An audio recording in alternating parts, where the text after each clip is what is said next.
Howdy folks, it's Joe the Hunting Gear Guy, and this is the Lyman Turbo Pro 1200. It's a dry tumbler. Use it for tumbling brass and that kind of thing. This is one of their smaller models. They have some much bigger ones that'll take more media, more brass, that kind of thing. But I'm just going to use this one to tumble some small lots. Well, I say that. I've been using it pretty heavily over the last couple of days here. I've tumbled about 2,000 9mm brass and probably the same in 223 and some 30-06 and a bunch of that stuff. So we're going to use it to tumble some 303 brass that has been full length sized, but now that it's got the case lube on it, it's just looking a little bit cruddy. So we're going to get using some media. This is my second batch of media. The first batch is roasted. I'm going to show you guys how much to put into this bowl and what you can do with it. All right, now this ground walnut at the pet store was, I got it about twice as much as I would have gotten at the Cabela's or whatever for the actual media for brass, but who cares? Now you can charge your bowl with up to 2 pounds of this, so I've got mine on a scale, and I'm gonna see how much it comes out to, mostly so you guys can see how much to put into this thing. In the manual it said about half to 3/4 full, but I don't want to get it exact, because if you put too much, what ends up happening is it spills out over the top. Even with the lid on, it'll start coming out of here, and so I don't want to put too much.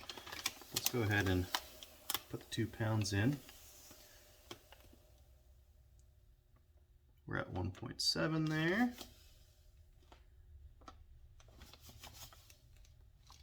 There's 2 pounds, bring this bag off. And yeah, I'd say it's about half. That's about half full. Next we're going to put our full length size brass in there. I have about 100 rounds here-ish that I'm going to just chuck in.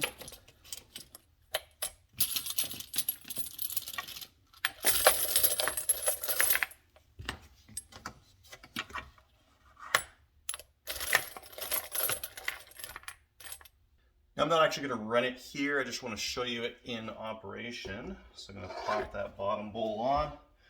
We've got these washers, rubber side down next to the plastic.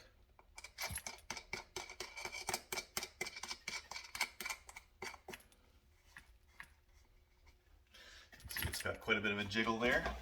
If you have some used dryer sheets, throw those in. I don't have any handy, so I'm just going to throw some little paper towel chunks. This is just to keep the dust down and to give the carbon something to stick to.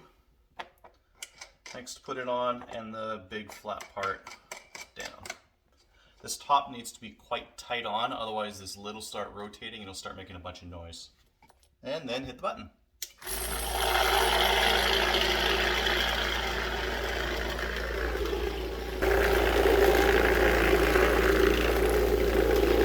With a lot of media and not a lot of brass in here, it's quite quiet in operation. With a lot more brass, you'll hear a lot more jiggling and brass hitting each other. And I have noticed that the media tends to kind of bunch up on one side versus the other.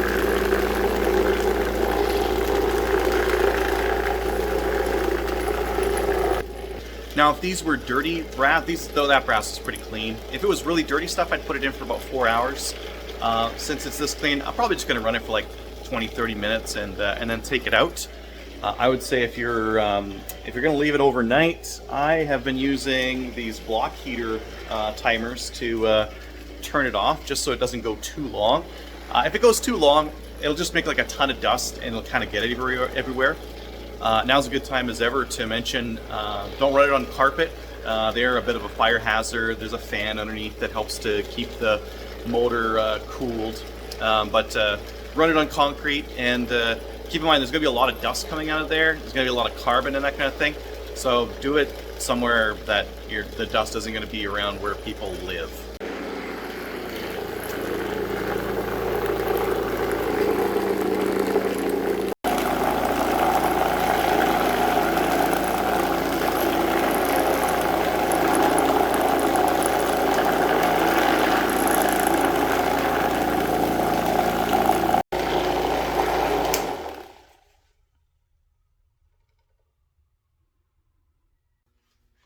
Now, if I was running a really small batch, I might just pick them out one at a time, turn them over to get all the media out, and just do them one at a time. But I'm an impatient man.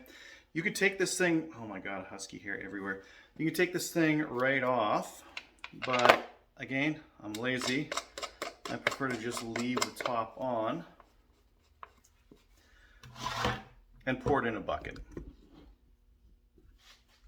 gonna keep my face out of just overhead because there's a lot of dust that's gonna come out of this thing. I'm gonna use this thing as my media separator.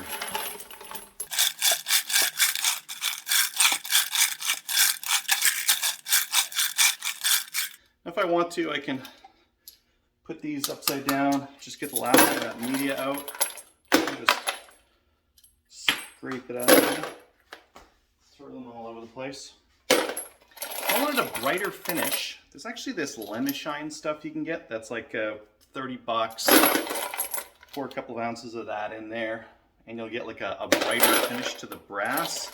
This does give like a nice even finish, but it's not super duper bright compared to what you can get with like a brass polish. I don't really care. So I don't even really care about this, but getting that lube off the cases, you can wash them and then get them off. But like I find when washing them, you have to get all the water off, otherwise they tarnish a little bit. So doing this is just easier. And just to show the difference between tumbled and non-tumbled, you can see that the non-tumbled has a little bit of an oranger glow to it. If you have any tempering where they've heated the shoulder, that'll still be visible on some mil-spec style, but tumbling will get rid of all of that and just leave them a nice uniform color. Easy enough, right?